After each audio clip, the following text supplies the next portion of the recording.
So basically what we're demonstrating is how hard hats are tested under both ANSI standards and also European standard, just to give some different ways of how they're being done. Hard hats in the US all have to meet an ANSI Z89. You then have type 1 and you have type 2. Type 1 means it's a 3-inch circle on the very crown of the head. Type 2 means it can be anywhere on the side. So in a type 2 test, what they do is that head mannequin would be tilted in one way or another. But for this, I'm just doing the type 1 directly above test. Okay? So what they do is use an 11-pound weight. So there's quite a decent bit of weight in it. He's got a free hand. Okay. Yeah. Now, wind your toes, put your hand back out. I'm just going to add about 6 inches. Okay. It adds quite a difference in terms of the velocity when it hits the ground. So what's happening is it's being dropped 6 inches from 3.5 feet. It hits the crown of the hat. The point of impact is going to be roughly 4,800 pounds of foot force at the point of impact. The hat has to take all of that energy. It can shatter, it can explode, but no more than 850 pounds of force can go into the wearer's head and into their neck. So the hat has to absorb all of that. So you'll hear the thud, and then you'll get an idea when we do the higher one. Okay, so it's created quite a lot of velocity when it hits. Now, that hat in question is the European hard hat, and it's officially the strongest hard hat in the world. So all hats other than this are only been passed at this height.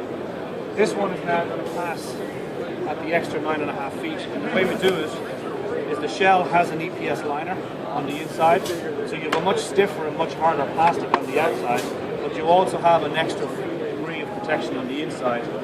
And just to prove it, we're going to change out from a sort of mannequin and put in a melon. So they're real melons. We'll prove it in a second.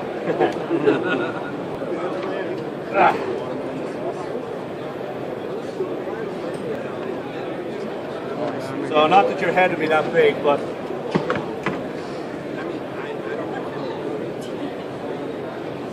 now normally to wear a hard hat, you should only consider wearing it if it's tight enough. As you can see, that hat is going to bounce a bit because it's actually too big. The melon's too big for it. But we got to work with what we've got.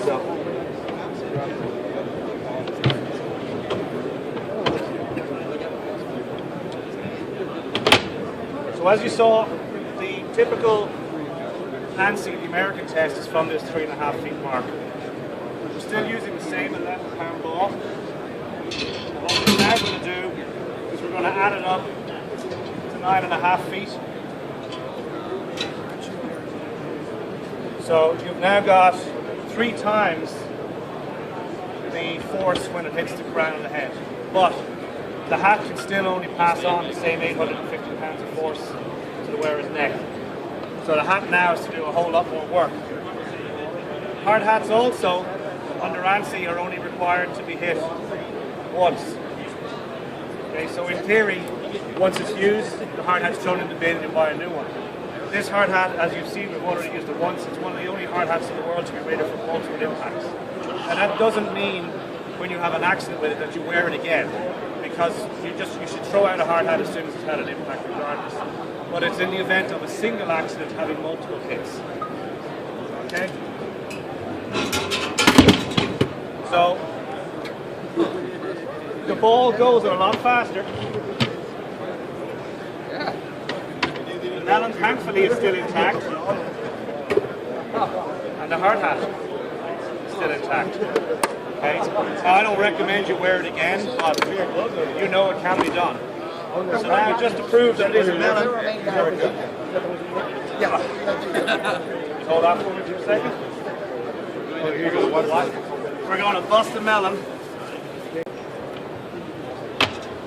All right. Everybody ready? Okay. So if you have an accident at work, and sadly we're doing this only a week after a guy did die from not a watermelon accident, but it just shows you just don't know what's out there. In reality, that guy was hit with a 1-pound measuring tape. Your standard hard hat may not have had enough ability to protect that because it fell from 500 feet. So you really need to be looking at a high impact hard hat, and that's the only one in the world to date that will meet that standard.